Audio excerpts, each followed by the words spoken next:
जय हिंद दोस्तों, कैसे हो आप लोग। आई होप कि आप लोग अच्छे होंगे। तो आइए साथियों, आज के क्लास में हम लोग यहाँ पे आपको सबसे पहले मैं बता दूं कि आपको वीडियो थोड़ा यहाँ पे लेट मिलता है, कई कई दिनों पर अब्सेंट में मिलता है, बट वही वीडियो आपको मिलता है, वही क्वेश्चन मिलता है जो कि 100% आपके एग्जाम में बिल्कुल तरह से पूछा जाएगा। तो आज हम लोग एक नए मॉडल पेपर के साथ हैं जो कि बिहार बोर्ड की ओर से वायरल हो रहा है। काफी ये बार वायरल हो रहा है, काफी दिनों से ये वायरल हो रहा है, तो जिसका सोल्यूशन आज हम लोग देखेंगे। प्लस में अगर आपको समय मिले तो हम लास्ट में आपको सब्जेक्टिव भी बताएंगे, तो इसलिए इस वीडियो को एंड तक देखिएगा, क्योंकि इस वीडियो से आपके एग्जाम में काफी क्वेश्चन रहने वाला है। क्योंकि सोशल साइंस हो या फिर हिंदी या फिर इंग्लिश, इसमें से काफी क्वेश्चन अलग से नहीं रहता है, यहीं से रहता है। तो हम यहाँ पे वीडियो चलते हैं, स्टार्ट करते हैं, एक एक क्वेश्चन से देखते हैं। 80 के 80 ऑब्जेक्टिव आपके होंगे, सारे क्वेश्चन बताएंगे आपको। समय यहाँ पे एग्जाम में 2 घंटा 45 मिनट मिलता है हर वर्ष, तो यही आपको दिया जाएगा। वहीं आपको 80 नंबर का होता है, जिसमें से 20 नंबर आपका प्रैक्टिकल होता है। तो सारी बात आपको पता है, सीधे हम चलते हैं क्वेश्चन की ओर। तो प्रिय छात्रों, सबसे पहले हम यहाँ पे पहला क्वेश्चन की बात कर लेते हैं। यूरोप की मरीज किसे कहा जाता है? तो पहला क्वेश्चन का आंसर आप सभी बच्चे को पता है, हमें बिल्कुल तरह से पता है, सभी को पता होगा। बट आपका आंसर यहाँ पे क्या हो जाता है? तुर्की को कहा जाता है। Right answer option number A हम यहाँ पे बता देते हैं। आगे बढ़ते हैं, 2 नंबर सवाल है, यंग इटली की स्थापना किसने की थी? तो आपको बता दें कि आपको यंग इटली पूछे या फिर यंग यूरोप पूछे, देखिए सारा चीज आप स्टेप बाय स्टेप समझते चलिए। यंग यूरोप पूछे, दोनों का स्थापना मैजरी ने किया था। Right answer option number A हो जाता है। आगे बढ़ते हैं, अगला सवाल आपका यहाँ पे आता है 3 नंबर, अंतरराष्ट्रीय महिला दिवस कब मनाया जाता है? तो आप लोग को पता है ये 8 मार्च को मनाया जाता है। राइट आंसर ऑप्शन नंबर यहाँ पे बी हो जाता है।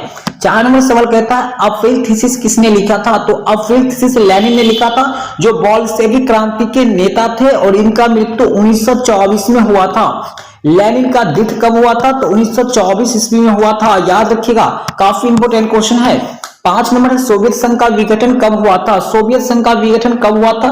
विघटन कब हुआ था? तो याद रखिएगा, इस क्वेश्चन का आंसर क्या हो जाएगा? तो आपका फाइनली आंसर यहाँ पे हो जाएगा 1991 में, दिसंबर 1991 में, चूंकि क्रिसमस के दिन हुआ था, यानी 25 दिसंबर 1991 में। राइट आंसर ऑप्शन नंबर यहाँ पे डी हो जाता है।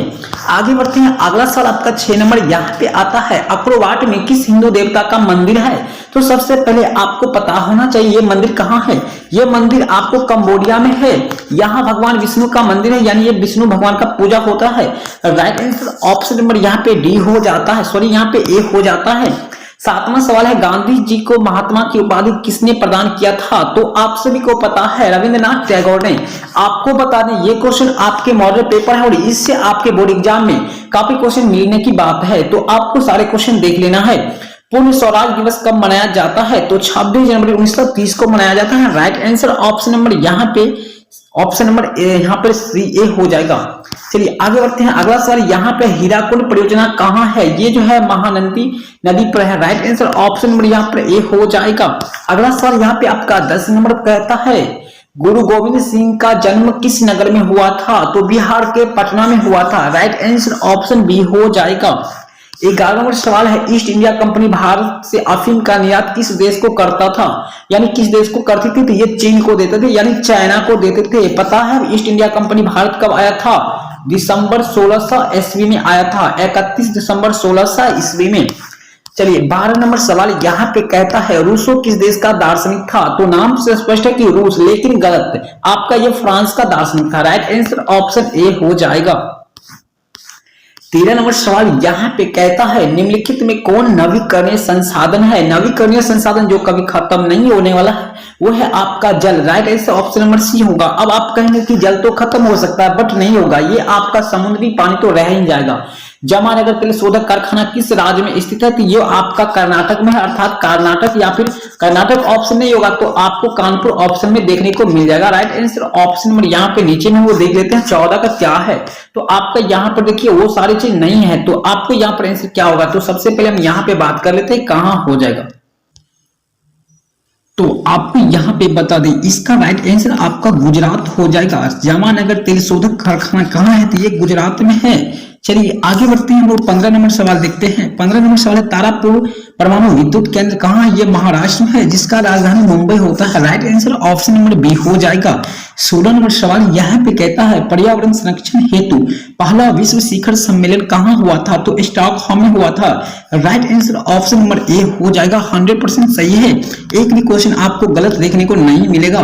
1992 का पृथ्वी सम्मेलन कहाँ हुआ था? तो जेनेरिया रियो में हुआ था। राइट आंसर आपका 17 का क्या हो जाता है? तो ऑप्शन यहाँ पे डी हो जाता है, रियो डी जेनेरिया में हुआ था। आपका 18 नंबर सवाल है, भारत में कोयले का सर्वप्रमुख उत्पादक राज्य है आपका झारखंड, जिसका राजधानी आपको याद रखना है रांची होता है। चलिए अगला सवाल हम लोग देखते हैं। आपका 19 नंबर सवाल है, भारत में सर्वप्रमुख चावल उत्पादक राज्य है पश्चिम बंगाल, क्योंकि मछली चावल यहाँ का मुख्य भोजन होता है, इसलिए चावल का सबसे बड़ा उत्पादक राज्य आपका पश्चिम बंगाल माना जाता है। चलिए अगला सवाल आपका यहाँ पर 20 नंबर आता है, भारत में रेडियो का प्रसारण किस वर्ष हुआ था? ये 1987 में हुआ था और सबसे पहले मुंबई में हुआ था। चलिए राइट आंसर आपका ऑप्शन नंबर ए हो जाता है, एकदम तरह से सही है। चलिए अगला सवाल आपका यहाँ पे आता है 21 नंबर, भारत में हरित क्रांति का शुरू कब हुआ था? तो आपको यहाँ पे कंफ्यूज होने की बात नहीं है, काफी बच्चे यहाँ पे कंफ्यूज होते हैं। हरित क्रांति का शुरू हुआ था आपका 1966 में हुआ था। राइट आंसर बी होगा। काफी बच्चे यहाँ पे कंफ्यूज होंगे, तो आपको बता दें 1966 से 67 दशक को माना जाता है।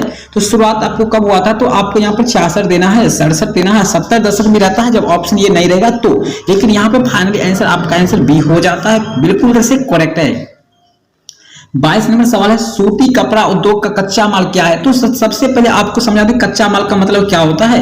आपको पूछे रोटी बनाने के लिए कच्चा माल क्या होता है? तो गेहूं होता है, गेहूं के बाद आटा होता है, उसके बाद रोटी बनता है। उसी प्रकार सूती कपड़ा जो बनता है वो बनता है कपास से। राइट आंसर आपका ऑप्शन बी जो है 100% सही है। आगे भी देखिएगा, आगे भी देखिए, पूरी तरह से देखिए वीडियो को। रेशमी वस्त्र उत्पादन का प्रमुख केंद्र कहाँ है? देखिए यहाँ पे इस सवाल का आंसर आपको क्या हो जाएगा? तो ऑप्शन वो नीचे भी देख लेते हैं, कानपुर हो जाना चाहिए। हाँ राइट आंसर यहाँ पर सी में है। चलिए रेशम वस्त्र का उद्योग का जो है केंद्र यहाँ पे कानपुर में है। चलिए 24 नंबर, उर्वरक कारखाना कहाँ अवस्थित है? उर्वरक कारखाना कहाँ अवस्थित है? तो इसका राइट आंसर आपका क्या हो जाएगा? तो आपका यहाँ पर आंसर हो जाएगा बरौनी, जो कि अभी स्टार्ट हो चुका है, वहां पे काम भी इसका चल रहा है, उर्वरक कारखाना का। चलिए अगला सवाल आपका यहाँ पे 25 नंबर आता है, रंग भेद की नीति के विरुद्ध आवाज किसने उठाई थी?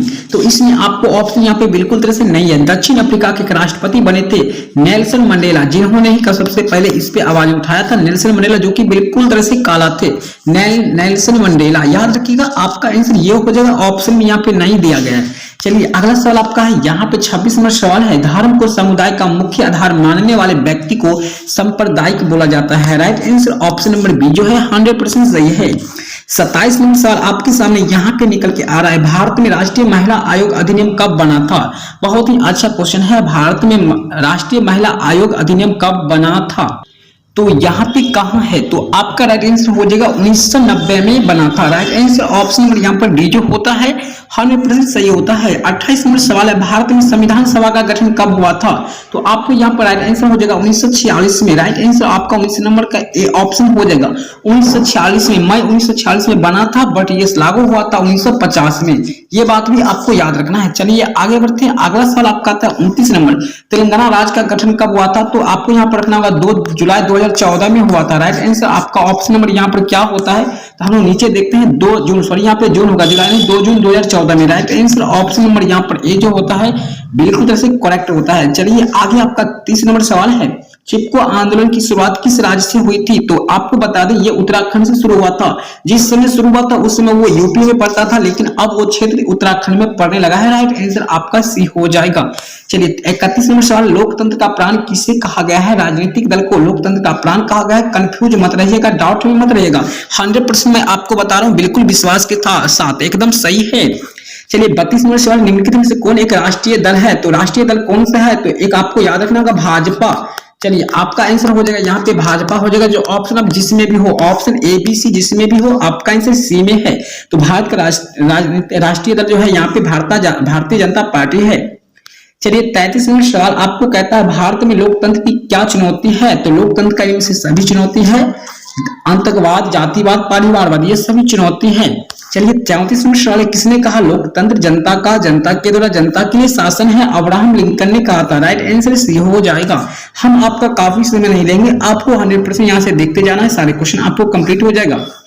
35वां सवाल है, निम्नलिखित में कौन सा कदम लोकतांत्रिक सुधार का सूचक है? लोकतांत्रिक सुधार का सूचक है पंचायती राज व्यवस्था। राइट आंसर ऑप्शन नंबर यहाँ पर बी हो जाता है। 36वां सवाल आपको कहता है, भारत की योजना आयोग के अध्यक्ष कौन होते हैं? तो बहुत ही अच्छा सवाल है, भारत की योजना आयोग के अध्यक्ष कौन?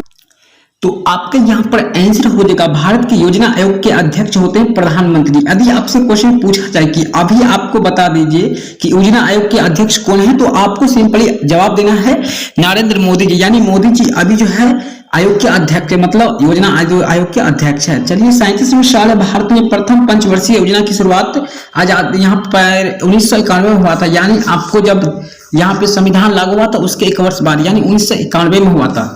चलिए अगला सवाल आपका 38 नंबर है, बिहार में किस जिले के प्रति व्यक्ति आय सबसे कम है? तो सिंपल सी बात, आपको शिवहर की प्रति व्यक्ति आय कम है। वही ज्यादा की बात करेंगे तो आपको पटना लीजिए, हाजीपुर लीजिए, मुजफ्फरपुर लीजिए, वैशाली, ये सारी जो है यहाँ का जो है अच्छा है खासा है। पटना, नालंदा, ये सब का जो है प्रति व्यक्ति अधिक है, जबकि यहाँ पे आपको हो जाएगा शिवहर का सबसे कम है। चलिए वहीं आपका 39वां सवाल है, आधुनिक युग की प्रगति का श्रेय मुद्रा को ही, यह कथन किसका है? तो ये कथन मार्शल लॉ का है। Right answer option number B हो जाएगा, बिल्कुल तरह से करेक्ट है। 40 नंबर सवाल है, बांग्लादेश की मुद्रा का क्या नाम है? तो बच्चे को भी पता होगा, टाका, आप लोग को तो पता है ही। तो आपको मैं यहाँ तक 40 तक क्वेश्चन कंप्लीट करा चुका हूँ, आगे भी मैं आपको देने का प्रयास कर रहा हूँ, लेकिन टाइम के अभाव में मैं आपको अगले वीडियो में दूंगा। यदि आपको आगे भी क्वेश्चन चाहिए तो आप हमें कॉमेंट करके बताइए, जल्दी से बताइए, भारत में सहकारिता आंदोलन का प्रारंभ कब हुआ था? चलिए ये क्वेश्चन आप लोग के लिए बताइएगा। वैसे आंसर इसका हो जाएगा 1904 हो जाएगा, जो कि ऑप्शन यहाँ पे नीचे होगा या फिर नहीं होगा, अगले वीडियो में हम वो देखेंगे। यहाँ तक हम रहने देते हैं, यदि आपको आगे भी चाहिए तो आप बताइए, हम लाइव क्लास में आपको ये सारे बता देंगे। तो बिल्कुल तरह से आपको इस वीडियो को लाइक करने का फर्ज बनता है, आप लाइक कीजिए, आपके लिए मेहनत करते हैं, बस आप हमारे लिए एक लाइक कीजिए, आप हमें मोटिवेट कीजिए। तो मिलते हैं नेक्स्ट वीडियो में, तब तक के लिए बाय, धन्यवाद।